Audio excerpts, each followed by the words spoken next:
इतिहास में कुछ ऐसे पन्ने होते हैं जिन्हें पढ़ने की इजाजत किसी को नहीं होती। वे पन्ने खून से लिखे जाते हैं और उन्हें मिटाने की कोशिश में कई गांव, कई जिंदगियां राख हो जाती हैं। सन 1857 क्रांति का साल। भारत की धरती पर अंग्रेजी हुकूमत के खिलाफ पहली बड़ी जंग लड़ी गई।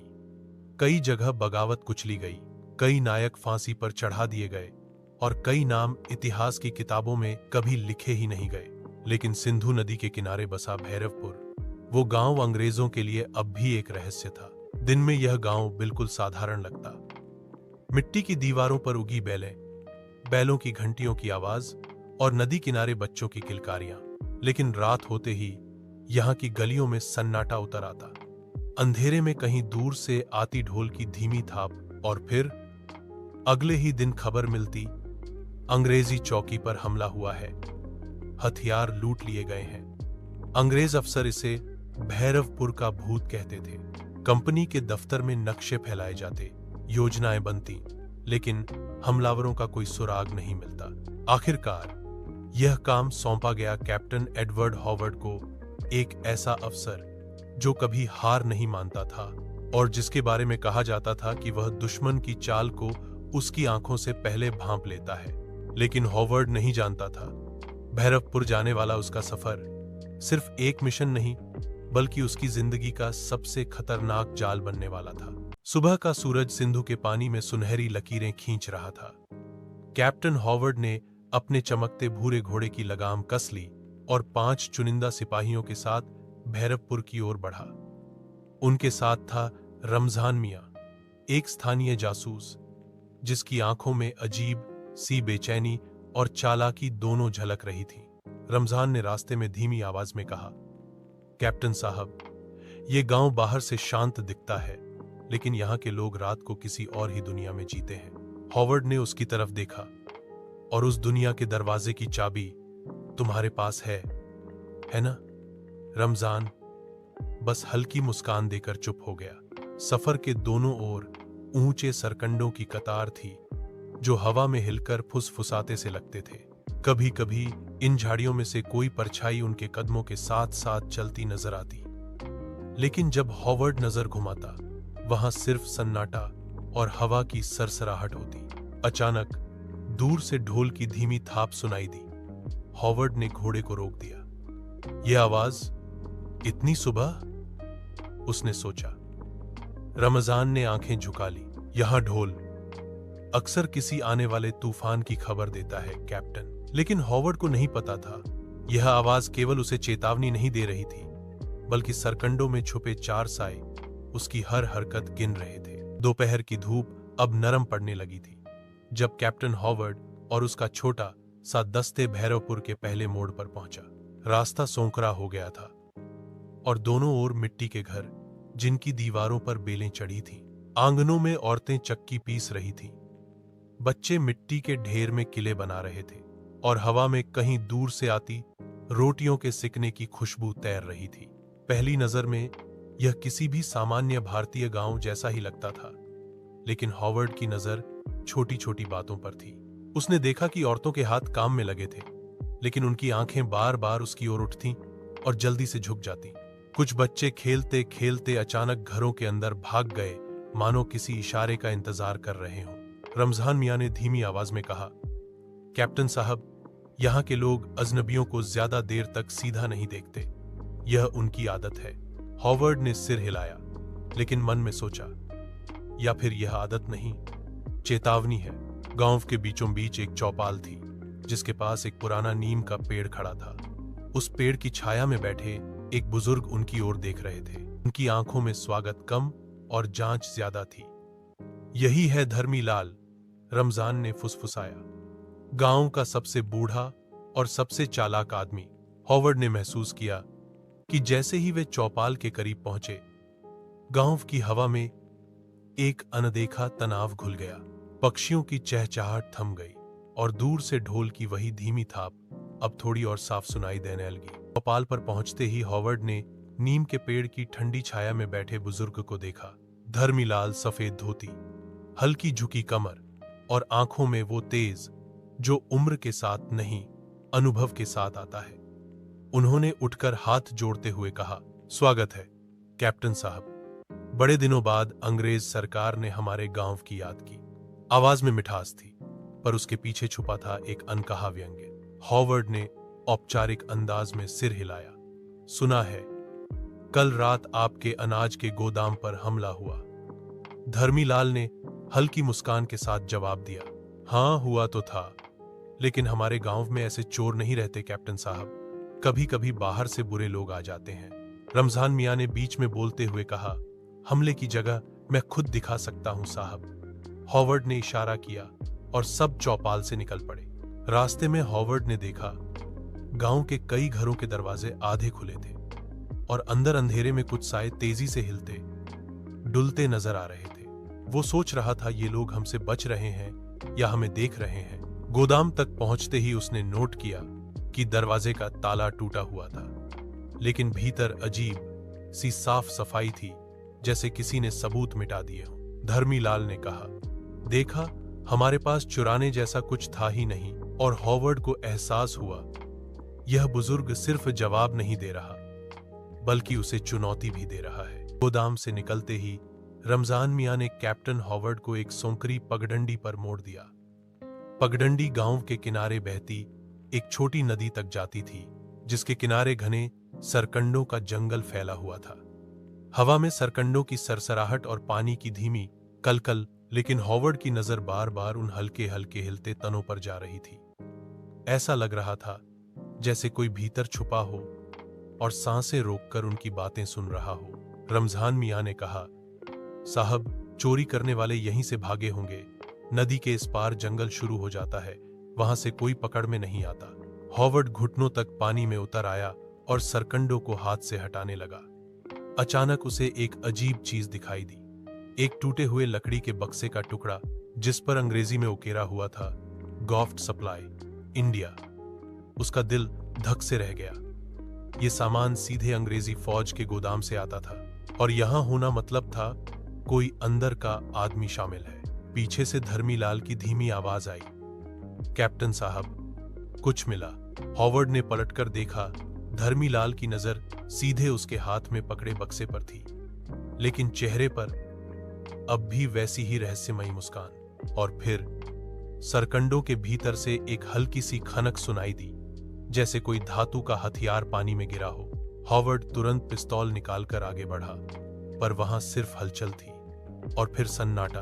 उसे एहसास हुआ, गांव में जो दिख रहा है, असली कहानी उससे कहीं गहरी है। रमजान मियां ने सरकंडों में और अंदर जाने से मना किया। साहब, रात होने वाली है, यहां जंगली जानवर भी निकलते हैं, बेहतर होगा कल सुबह लौटें। उसने बहाना बनाया, लेकिन उसकी आंखों में एक अजीब बेचैनी थी। हॉवर्ड मानने को तैयार नहीं था। उसके पैर कीचड़ में धंसते हुए भी आगे बढ़ रहे थे। ठीक तभी उसकी नजर पानी में तैरती एक लाल रंग की कागज की पट्टी पर पड़ी। वो कोई साधारण कागज नहीं था। उस पर उर्दू में हाथ से लिखा था, सूरज ढले, घाट के पार आना। हॉवर्ड ने कागज उठाकर जेब में रख लिया। धर्मीलाल ने तुरंत पूछा, क्या है ये? लेकिन हॉवर्ड ने कुछ नहीं कहा। उसके अंदर का जासूस जाग चुका था। वो जानता था, ऐसे संदेश सिर्फ गुप्त संपर्क के लिए इस्तेमाल होते हैं, और ये घाट शायद क्रांतिकारियों का मिलन बिंदु था। अचानक दूर कहीं से ढोल की आवाज सुनाई दी, और साथ ही पानी में हल्की लहरें उठी, जैसे कोई नाव बहुत धीरे धीरे घाट की तरफ बढ़ रही हो। रमजान मियां घबरा गया। साहब, हमें अभी चलना चाहिए। ये आवाजें गांव की नहीं है। लेकिन हॉवर्ड के लिए अब लौटना मुमकिन नहीं था। उसे लग रहा था कि इस लाल कागज के पीछे उसी चोरी का राज छुपा है, जिसकी गुत्थी वो पिछले 3 हफ्तों से सुलझाने की कोशिश कर रहा था। ढोल की आवाज और साफ सुनाई देने लगी। चांद बादलों के बीच से निकलकर पानी पर हल्की चांदी सी रोशनी बिखेर रहा था। नदी का सतह शांत था, बस दूर एक धुंधली परछाई धीरे धीरे घाट की ओर खिसक रही थी। हॉवर्ड, धर्मीलाल और रमजान मियां तीनों झुककर सरकंडों के पीछे छिप गए। नाव और नजदीक आई। उसमें सिर्फ 2 आदमी थे, दोनों सिर पर सफेद गमछा और कमर पर धोती बांधे, लेकिन उनकी हरकतों में कुछ बेहद संगठित सा था। एक आदमी किनारे पर उतरा और सीधे घाट की सीढ़ियों पर रखा मिट्टी का मटका उठा लिया। उसने मटके का ढक्कन खोला। अंदर कागज के बंडल और छोटे छोटे लोहे के टुकड़े भरे थे। धर्मीलाल ने धीमे से फुसफुसाया, ये बंदूक के पुर्जे लगते हैं। हॉवर्ड की सांसें तेज हो गईं। तो ये घाट सिर्फ मिलन बिंदु नहीं था, ये गुप्त हथियारों का ठिकाना था।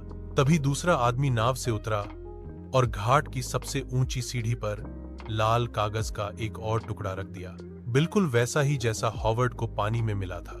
लेकिन जैसे ही वो दोनों जाने लगे, उनमें से एक ने सरकंडों की तरफ शक भरी नजर डाली और धीमे धीमे उसी ओर बढ़ने लगा।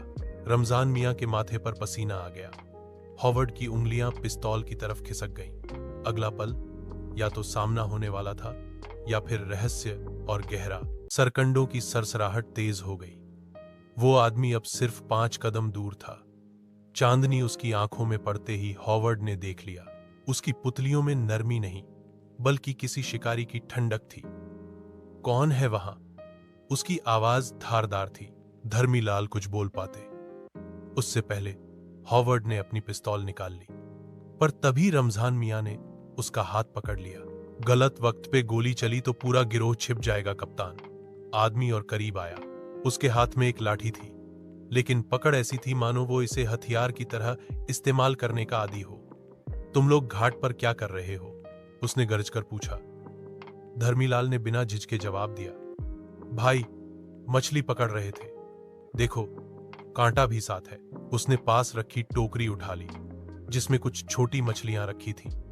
ये टोकरी वो पहले से ही इस तरह की आपात स्थिति के लिए साथ लाया था। आदमी की आंखें अभी भी संदेह में थीं, लेकिन वो ठिठका शायद मछलियों की गंध और टोकरी का दृश्य उसके शक को हल्का कर रहा था। उसी वक्त घाट की सीढ़ियों से हल्की खटखट की आवाज आई। पहला आदमी जो मटका लेकर आया था वो वापस लौट रहा था। उसके हाथ में अब एक चमड़े का थैला था और थैले से झांकते लोहे के पुर्जे चांदनी में चमक रहे थे। हॉवर्ड ने मन ही मन तय कर लिया, अगर अब उन्हें कुछ करना है तो यही सही मौका है। हॉवर्ड ने रमजान मियां की ओर बिना शब्दों के इशारा किया। एक लंबी सांस और फिर वो दोनों अलग अलग दिशा में बढ़े। रमजान मियां चुपचाप पीछे की ओर सरक गए, जहां अंधेरा ज्यादा था और उनके हाथ में पड़ा पुराना रस्सी का फंदा धीरे धीरे ढीला हो रहा था। उधर हॉवर्ड ने बातचीत शुरू की, भाई ये रात का वक्त है, ऐसे कंधे पर बोझ उठाकर कहां जा रहे हो? वो आदमी कुछ पल चुप रहा, फिर हंसकर बोला, तुम्हें क्या लेना, अपना काम करो कप्तान साहब। उसके मुंह से कप्तान शब्द फिसलते ही हॉवर्ड की नब्ज तेज हो गई। इसका मतलब था कि ये लोग जानते हैं सामने कौन है। उसी समय घाट से आने वाले आदमी ने जल्दी जल्दी कहा, चल देर हो रही है, नाव तैयार है। हॉवर्ड ने अपने बूट जमीन पर ठोके, ये तय किया हुआ संकेत था। रमजान मियां ने रस्सी का फंदा तेजी से हवा में घुमाया और पीछे वाले आदमी के पैरों में डाल दिया। अचानक खिंचाव हुआ और वो जमीन पर गिर पड़ा। धर्मीलाल ने मौका देखकर आगे बढ़कर चमड़े का थैला उठा लिया। थैले में जो था उसने सबकी रूह जमा दी। लोहे के पुर्जे, बारूद के पैकेट और एक छोटा सा नक्शा। नक्शे पर लाल निशान कोठी नंबर 27 पर बना था। वो कोठी जिसके बारे में शहर में कहा जाता था, वहां कभी रोशनी नहीं जलती, लेकिन लोग अंदर जाते हैं, वापस नहीं आते। रात गहरी हो चुकी थी।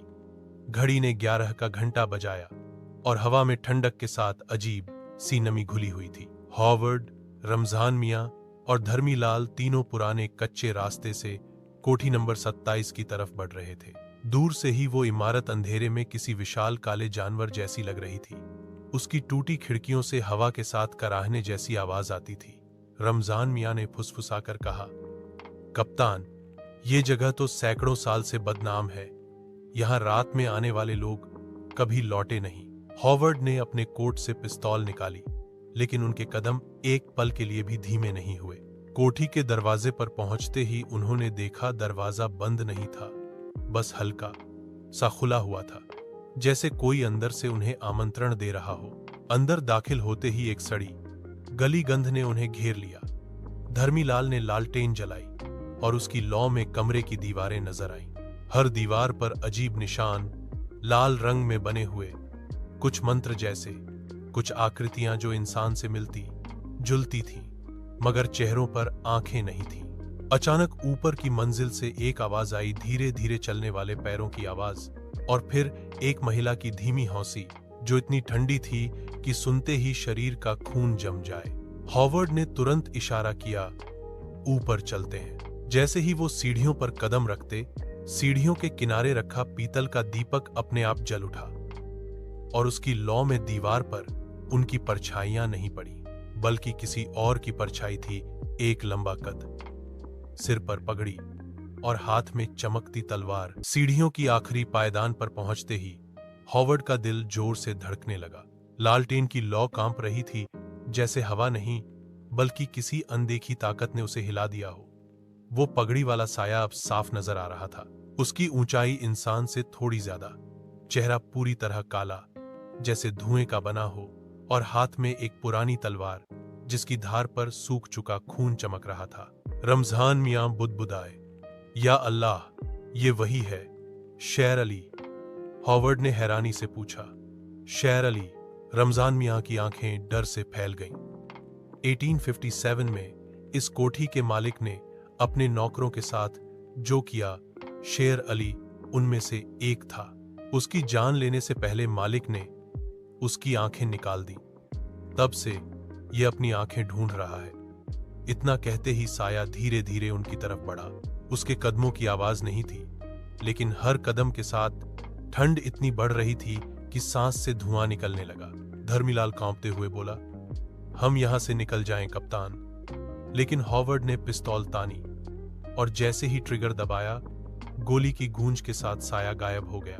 मगर तुरंत अगले ही पल ऊपर वाले कमरे का दरवाजा खुद ब खुद खुल गया। अंदर अंधेरा था, मगर फर्श पर दर्जनों पुराने आंखों जैसे गोल गोल पत्थर बिखरे हुए थे, और कमरे के बीचों बीच एक लकड़ी की कुर्सी जिस पर बैठा था कैप्टन एडवर्ड का खुद का चेहरा, लेकिन उसका गला कटा हुआ था। हॉवर्ड, रमजान मियां और धर्मीलाल कमरे में घुसे। लालटेन की हल्की रोशनी में फर्श पर बिखरे पत्थरों की अजीब आकृतियां नजर आईं। हर पत्थर एक आंख जैसी थी, और जैसे ही हॉवर्ड ने उस पर कदम रखा, पत्थरों की आंखें चमकने लगीं। रमजान मियां ने फुसफुसाया, कप्तान साहब, ये केवल सजावट नहीं, ये चेतावनी है। हर कदम यहां का हिसाब रखता है। हॉवर्ड ने गहरी सांस ली और कमरे के बीचों बीच रखी कुर्सी की ओर बढ़ा।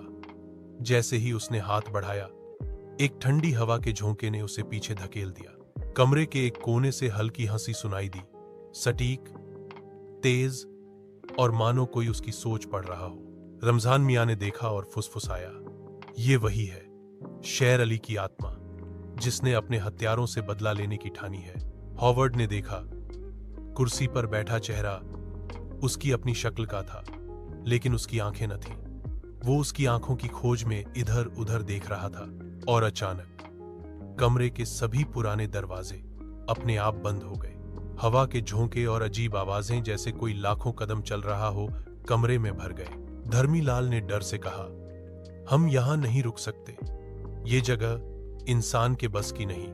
हॉवर्ड, रमजान मियां और धर्मीलाल ने धीरे धीरे कमरे के बीचों बीच रखा नक्शा देखा।